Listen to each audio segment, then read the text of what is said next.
Good morning, Mr. Hell. My name is Isaac, and today I will explain your legal position following the sale of Upton Abbey to Region Assets Limited Company. The main questions are: first, whether you have a right to remain in Upton Abbey despite the sale. Second, whether Miss Amelia Gray has a right to continue occupying the East Wing.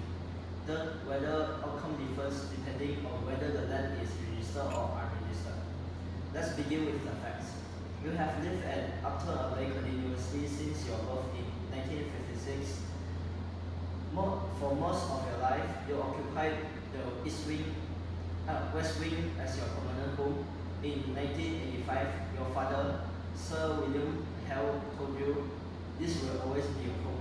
You need never worry about living. You relied on that promise throughout your life. In 1992, you spent 80,000 of your own savings repairing the roof and structural beams of the West Wing. In 2005, you paid for an extension to be built. You also maintained the surrounding gardens for more than 30 years. After Sir William died in 2022, ownership of Upton Abbey passed to your sister, Charlotte and Caroline. In 2025, they sold the property to Region Estates Limited Company, a property developer intending to convert the estate into luxury apartments. At the time of the inspection, you were temporarily in hospital recovering from surgery. However, your furniture, clothing, and personal possessions remained inside the West Wing, which was locked. The developer chose not to inspect the West Wing.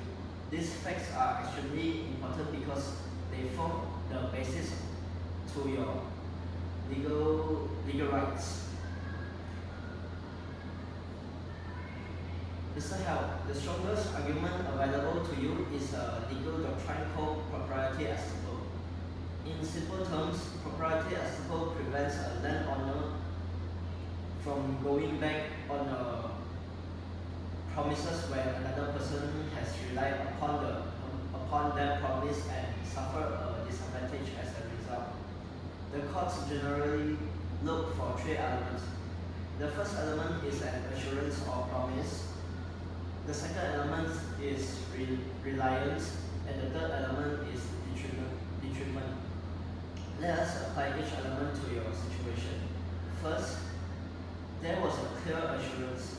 In 1985, your father told you that Upton Abbey will always be your home and that you will never have to worry about living. This statement could reasonably be interpreted as a promise that you will be allowed to remain there permanently. Second, there was reliance. You trust your father's promise and organize your life around it. You never moved elsewhere and continued treating the West Wing as your permanent home. Third, there was detriment. Because you believed the promise, you spent substantial amount of your own money improving the property. You spent 80,000 repairing the roof and structural beams. You founded an extension in 2005. You also maintained the gardens for decades. The law describes this as detriment because you suffer a financial and personal sacrifice based on the expectation that the property will remain your home. The leading case supporting this principle include Gillard v. Holt and Toner v. Major. This case established that where a person relies on promise concerning land and suffer detriment, the court may recognize a property right in order to prevent unfairness. Academic support for this principle can be found in the article by Smith and Dunbar titled Clear as Mud, Property Estoppel of the Gas.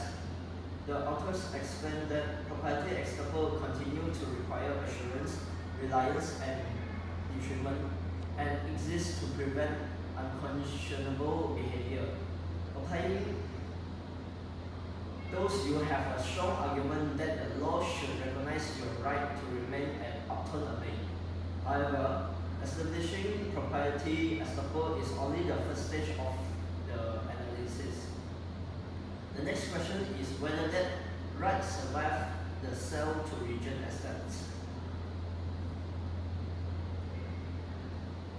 This is the most difficult part of the case. Even if you have a proprietary estoppel right, Regent Estates may argue that your interest was removed from the land through a legal mechanism known as overreaching. Under Section 2 and 27 of the Law of Property Act 1925, overreaching can occur when purchase money is paid to at least two trustees.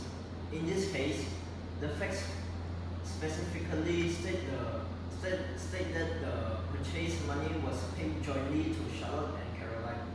This is important because Charlotte and Caroline act as two trustees receiving the purchase money. The leading authority is City of London Building Society v. Flag. In that case, equitable interests were detached from the land and transferred into the sale proceeds. As a result, the purchaser obtained the land free from those interests.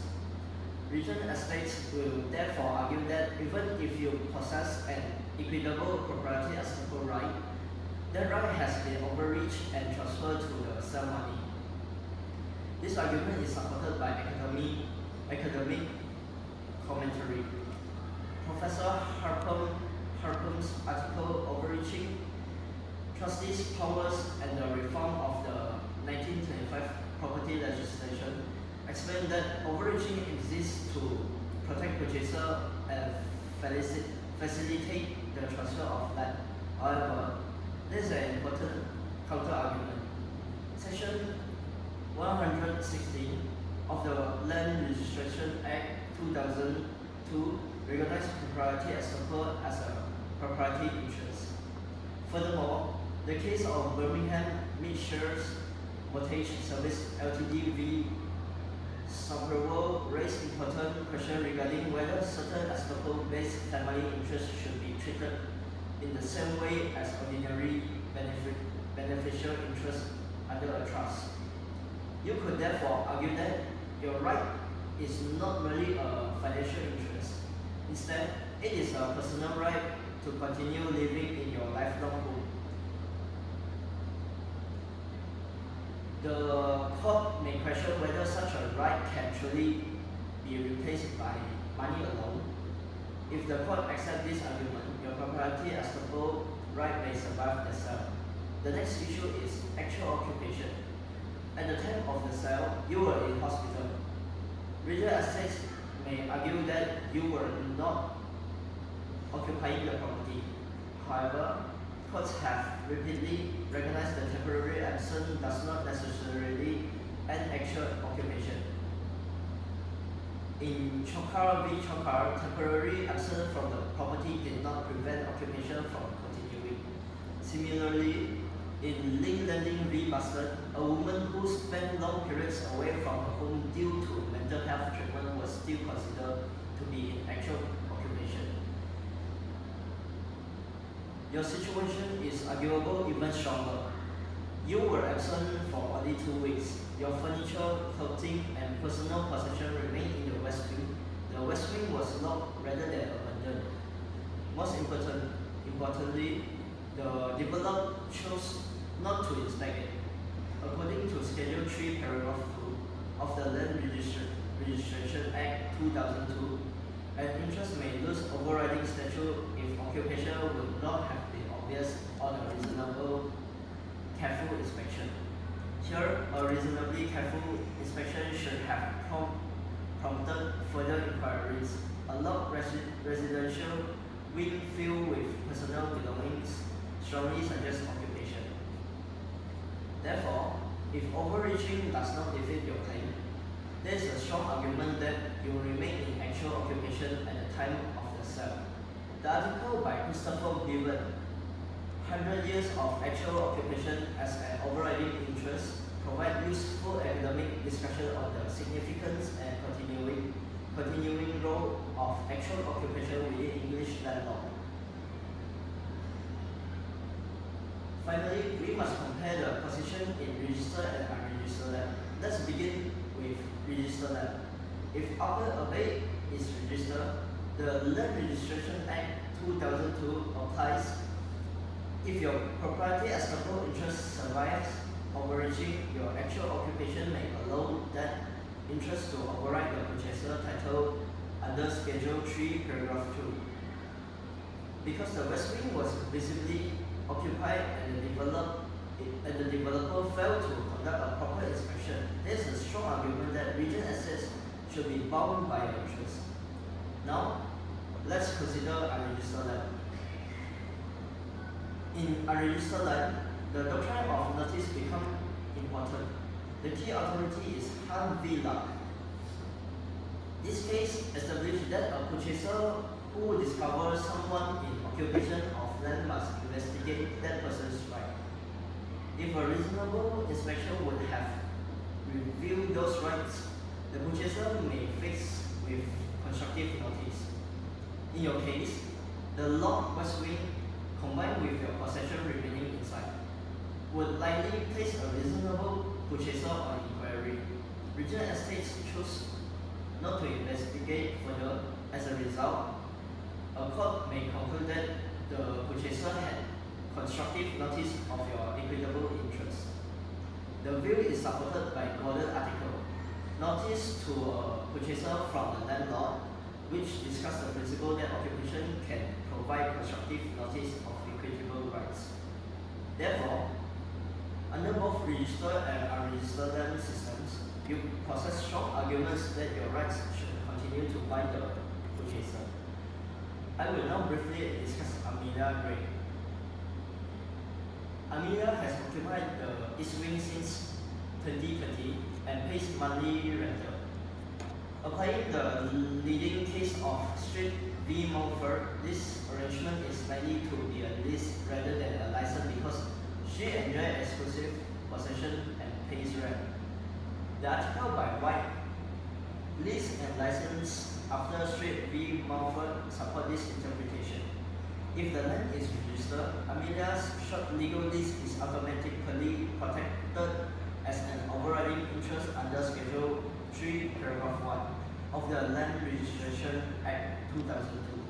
She does not need to prove actual occupation. If the land is unregistered, a legal periodic tenancy similarly binds purchaser without requiring registration. Consequently, Amelia is highly likely to retain her right to remain in the East Wing.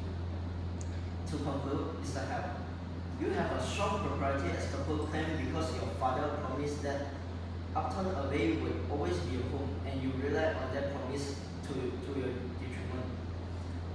The main challenge is the doctrine of overreaching because the purchase money was paid to Charlotte and Caroline jointly. However, there are arguments that your proprietary estoppel right should survive the sale. If it survives, your long-term occupation of the West Wing provides strong protection under both registered and unregistered land principle. Amelia Gray is in an even stronger position because she appears to hold a valid lease that continues to bind Regent Estates. Therefore, Amelia is very likely to remain in occupation, while you possess substantial legal arguments supporting your right to remain at Upton Abbey. Thanks for listening.